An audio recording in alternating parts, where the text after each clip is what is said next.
나라와 민족을 팔아먹은 민족 반역자 매국노 최선생이 진행하는 한자열의 1800 플러스 제110강입니다. 한자는 동영상이다. 한자는 백과사전이다. 그리고 제비는 19세다라는 주제입니다. 교재는 한자의 진리를 전하는 한자열의 1800 플러스입니다. 자, 오늘 북역 북자인데 모든 글자는 이 자연 법칙을 전제로 설계된 것이라고 했죠. 기본 보호 역시 마찬가지입니다. 자, 북역 북자 보겠습니다. 강에 앞서 역대급 기록이 나와버렸습니다. 실효여가 무려 8개입니다. 동의적 어쩌고저쩌고 하니까 국뽕들 몰려왔겠죠. 지져야 된다. 이익을 위해서라면 조상이라도 팔아먹으려는 수작이다. 이놈 중국놈이구만. 이런 쓰레기 영상. 단단히 미쳤구나. 아니 내가 사서 욕을 좀 먹으려고 제목을 좀 도발적으로 뽑았죠. 그래서 욕을 먹는 거는 좋은데 근데 정작 욕을 먹어야 하는 사람들은 백성을 천한 노예라고 한 문자 교수들하고 지 조상을 동쪽 변방에 사는 도둑놈들, 그러니까 동이족이라고 하는 사람들 아닌가요? 자기를 중심이 아닌 변방의 미개한 족속이라고 하는 사람들이 있습니까? 그러니까 우리는 스스로를 동이라고 하면 안 된다는 거예요. 자기 민족을 지칭할 때는 동서남북을 붙이는 게 아니에요. 왜? 그 말은 곧 스스로가 중심이 아닌 변방이다. 그 말인 거죠. 그리고 백성은 천한 노예가 아니야. 그리고 우리는 동쪽 변방의 오랑캐가 아니야. 그 말을 한 건데 어째서 거품을 부는 거죠? 응? 왜 싫어요를 누르고 지랄이야. 아무튼 그러거나 말거나.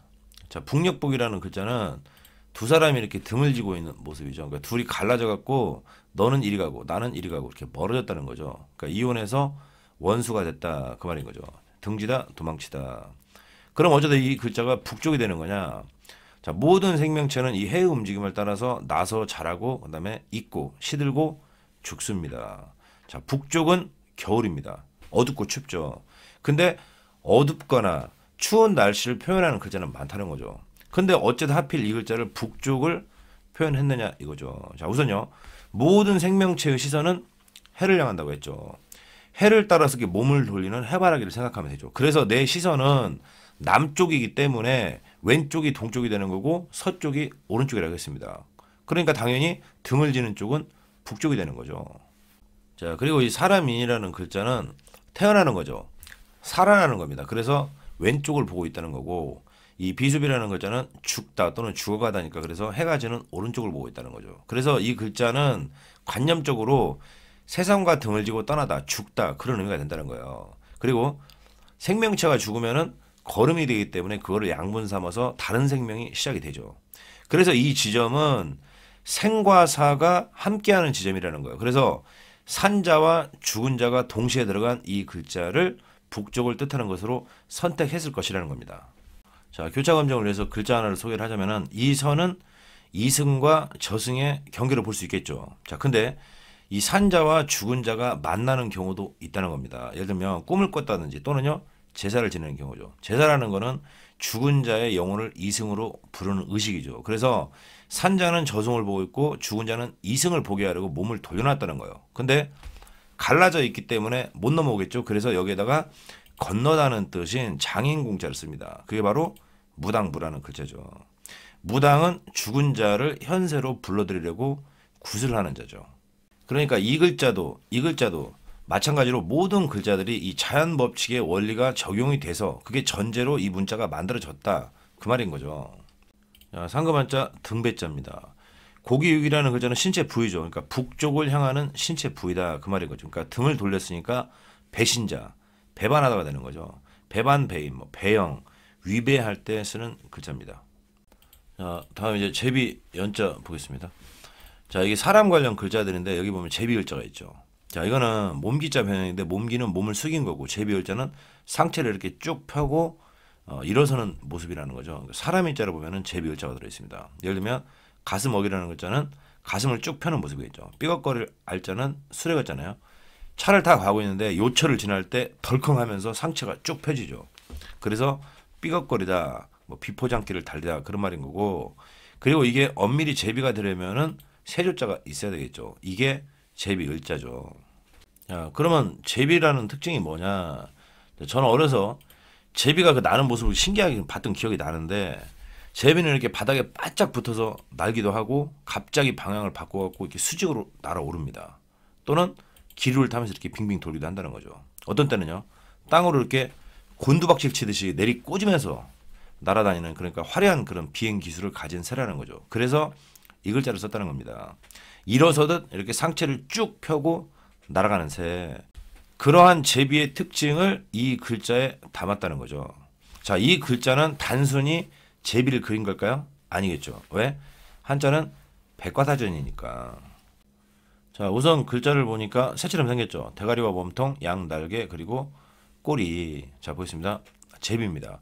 제비는 이 V자 꼬리 깃이 특징이죠. 그래서 불화자를 골랐다는 거죠. 자, 근데 이상하지 않습니까? 들립자면 쓰면 될 것 같은데 어째서 8팔이 들어간 불화자를 썼을까요?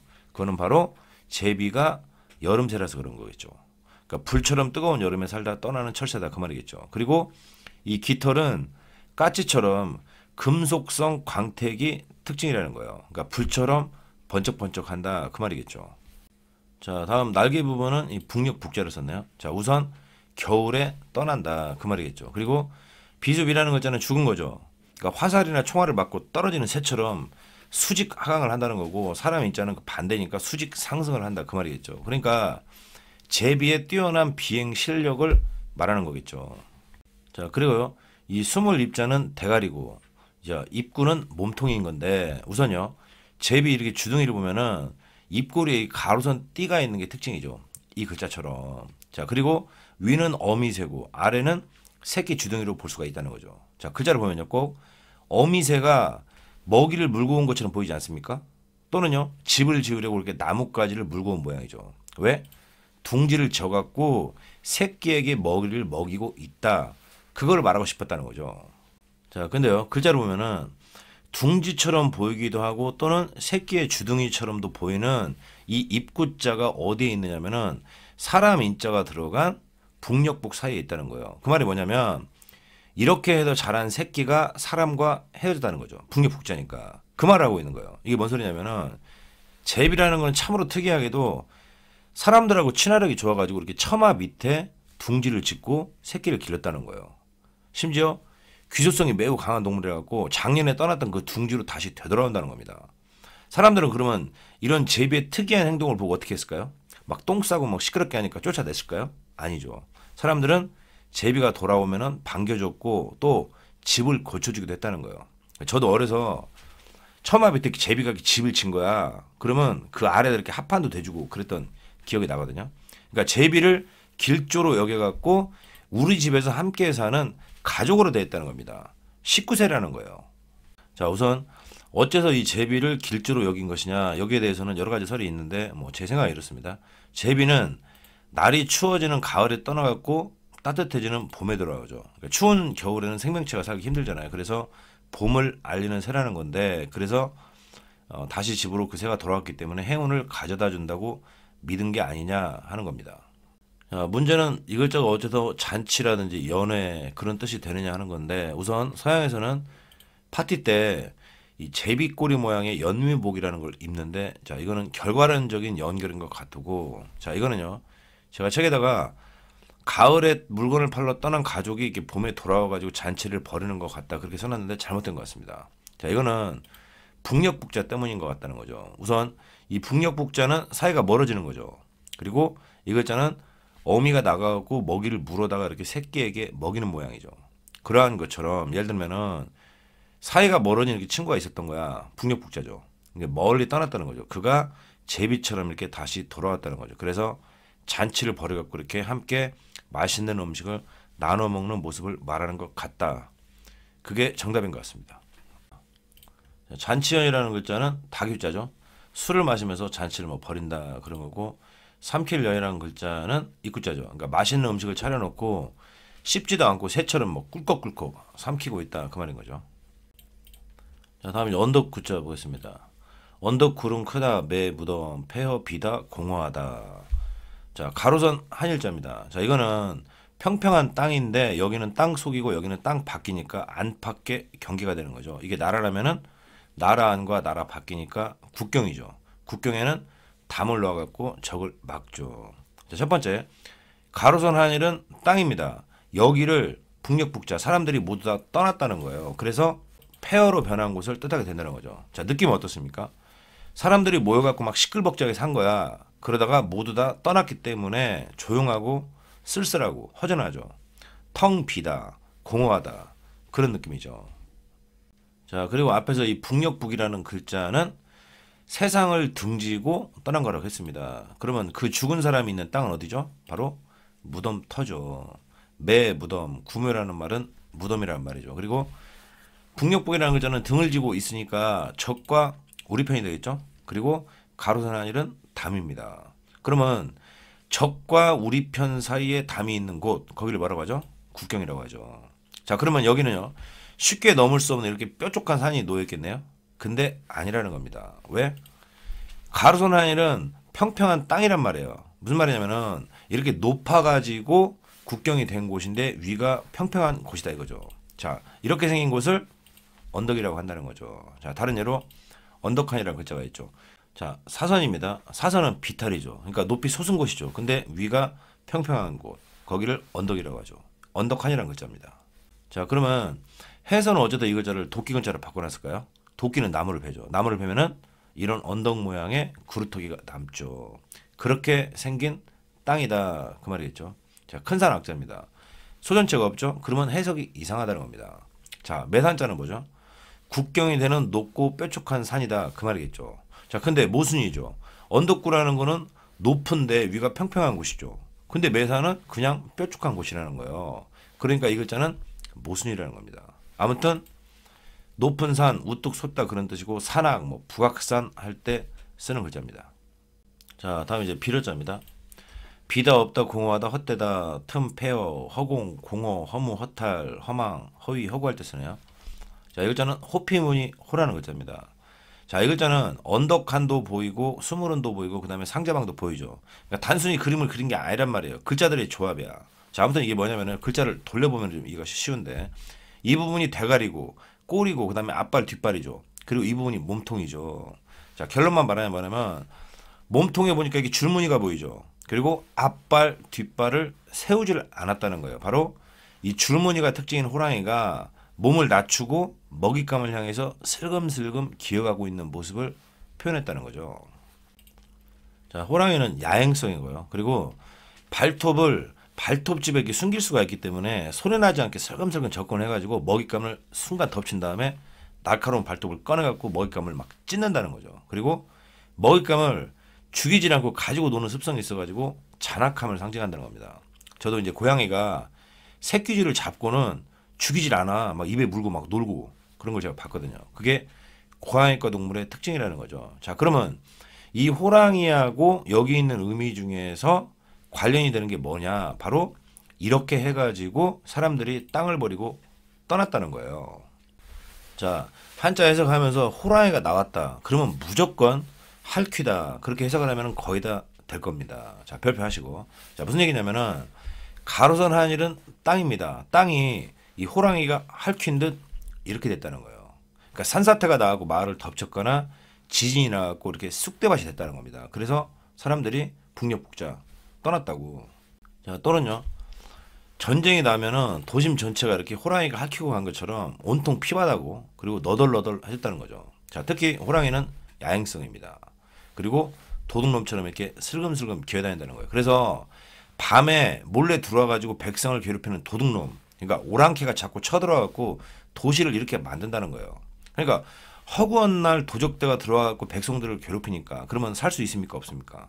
살 수가 없죠. 그래서 다 버리고 떠났다, 도망쳤다 그 말이 되는 거죠. 자, 또는요, 이 도둑놈들이 들어가지고 나라를 차지한 거야. 그래서 백성들을 이렇게 때린다는 거예요. 채쪽으로 때리면은 살점이 떨어져 나가죠.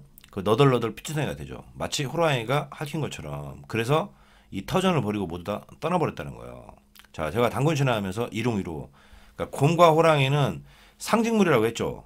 곰이라는 거는 겨울잠을 자기 때문에 봄에 활동을 하죠. 그래서 부활, 새로운 세상을 상징하는 거고, 호랑이는 나라를 빼앗은 밤에 슬금슬금 기어다니는 도둑놈이란 말이에요. 그래서 이 곰하고 호랑이하고 굴에서 싸웠는데 호랑이가 도망을 쳤죠. 그 얘기는 뭐냐면 잠시 나라를 빼앗은 이 폭군을 몰아대고 새로운 세상을 열었다 그 말이라고 했죠. 그러니까 다 이런 글자들이 제 말을 간접적으로 증명을 한다는 거예요. 제가 한자를 하면서 그걸 깨달은 거라니까. 자, 아무튼 그래서 모두 다 함께 있었어. 시끌벅적하게 살았죠. 근데 모두 다 터전을 버리고 떠났으니까 느낌은 앞서 말한 대로 쓸쓸하고 텅 비어있고 그런 느낌이죠. 공허하다, 허무하다, 허탈하다, 허망하다 할 때 그래서 이 글자를 써주는 겁니다. 터라는 글자는 흑토자죠. 이런 땅이라는 겁니다. 모두 다 버리고 떠난 곳, 폐허로 변하다. 그리고 은허라는 거는 뭐 은나라 때 뭐 폐허로 된 그 유적지 그런 걸 말하는 거겠죠. 산길 험할 허라는 글자는 매단자죠. 그러니까 산이 너무 높아갖고 아무도 접근을 못한다 그 말일 거고, 불허는 입구자입니다. 자, 숨을 길게 내쉬면 속이 텅 비겠죠. 또는요, 삶의 터전을 버리고 떠날 때 휴 하면서 입구자 탄식하는 모습이죠. 한탄하다, 탄식하다. 자, 이 글자는 간단합니다. 할켰죠, 호랑이니까. 그리고 나서 사람들이 모두 떠났죠. 땅을 비우고. 이걸만 보면은 그 장면이 그냥 자연스럽게 연상이 되는데, 해서는 또 이거를 갖다가 이렇게 바꿔놨다는 거예요. 이거를 이렇게 바꿨으면은 이렇게 쓰던가. 규칙성이 없다는 거예요. 그래서 해서는 쓰레기라는 겁니다. 한자라는 거는 이미지, 그러니까 연상학습이 되게끔 설계된 문자입니다. 본래는. 끝으로 둥글 한자 보고 마무리하겠습니다. 둥글다, 방울, 알, 탄알, 탄환, 환약, 고환할 때 쓰는 거잖아요. 자, 우선 이 글자는 글자 구성에 좀 의문이 있을 수가 있는데, 허신은 이거를 이 글자의 반대라고 했다는 거죠. 이게 뭐냐? 기울측이라는 글자입니다. 자, 이거는 언덕한과 사람 인자의 결합이라고 해놨죠. 그렇기 때문에 둥글한을 보면 이게 꼭 제비을처럼 보이는데 그게 아니라 세을자하고 비수비의 결합이라는 겁니다. 자, 이 기울측자를 좀 보겠습니다. 이거는 언덕한자 아래에 사람 인자가 있죠. 자, 언덕한이라는 거 뭐냐면 위로 솟으려는데 비탈이니까 위를 가로돈 한일자 막고 있는 모양인 거죠. 그리고 사람 인자는 서 있는 모습이죠. 이게 뭐냐면은 언덕이라는 건 어쨌든 비탈이죠. 그러니까 여기를 지금 넘어서려고 하는데 너무 가팔라 갖고 이렇게 몸을 쭉 펴고 착 달라붙어 있는 모습인 거죠. 또는요, 너무 이렇게 가파르면은 미끄러지면서 몸이 쭉 펴집니다. 그러니까 위로 올라가서 여기를 넘어가려고 하는데 산이 가팔라 갖고 미끄러지고 있는 그 모습을 말하고 있다는 거예요. 자, 예를 들면 기울측이라는 글자는 나릴자가 들어있나요? 자, 나릴자가 오른쪽에 있다는 겁니다. 그러니까 해가 떠올라 갖고 정중앙에서 오른쪽으로 이렇게 기울었다는 거죠. 자, 그러면 둥글한 자는 반대니까 이거는 뭐냐? 자, 새을이라는 글자는 골짜기입니다. 여기 골짜기가 있죠. 자, 비수비라는 글자는 죽은 겁니다. 그러니까 이렇게 높은 곳을 오르다가 떨어져서 이렇게 죽었다 그 말인 거죠. 어떻게? 여기가 가파른 곳, 비탈이니까 비스듬한 곳, 거기서 떼굴떼굴 굴렀겠죠. 그래서 둥글다죠. 자, 이게 뭔 소리냐면은, 자, 여기 둥근 구슬이 있습니다. 자, 그러면 둥글다라는 거는 이 동그라미 하나만 그리면 되지 않을까요? 아니죠. 둥근 물건은 너무나 많기 때문에 의미를 특정하기가 곤란하다는 거예요. 해도 둥글고 눈알도 둥글죠. 그리고 한자는 동영상입니다. 자, 이거를 평지에 놓으면은 굴러가지가 않죠. 그래서 이렇게 비스듬한 곳에서 굴러가고 있는 그 모양을 표현했다는 겁니다. 자, 특히 이 글자는요, 죽다, 씨, 조상을 뜻하는 비수 비자가 있어서인지 이것과 관련된 의미로 쓰인다는 거예요. 사람을 죽이는 탄환, 그리고 몸이 아플 때, 그러니까 죽어갈 때 먹는 환약, 그리고 씨를 보관하는 고환.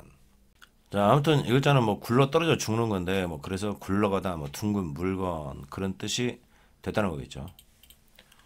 방송 제작지원 및 불효토끼 성금을 보내주신 분들입니다. 이름을 알 수 없는 천사형님께서 후원하고 이렇게 보내주셨고요. 최용기 천사형님 감사합니다 이렇게 말씀하셨는데, 제가 오히려 감사 말씀 드리겠습니다. 제가 명절에 친구들을 좀 만나는데, 저는 벽날 나오니까 어느 순간부터는 제가 한자 얘기를 아예 안 하거든요. 근데 그 자리에 간만에 그 모임이 아닌 친구가 온 거예요. 그래서 쟤는 뭐하고 사냐? 그러니까 내 친구가 쟤는 한자에, 그러자 뭐라고? 왜 한자로 왜 시작했는데? 그렇게 묻는 거예요. 대부분 그렇습니다. 그래서 답을 못했다는 거죠. 저도 그거를 모르겠다는 겁니다. 이거를 대체 왜 시작을 한 건지, 이거를 대체 왜 하고 있는 건지, 그게 저 역시 의문입니다. 지금까지 민족과 나라를 팔아먹고 사는 매국노, 민족 반역자라는 평을 듣고 있는 최 선생이 진행하는 한자일의 시간이었습니다. 하지만은 나는 동쪽 변방의 도둑놈 동의는 아닙니다.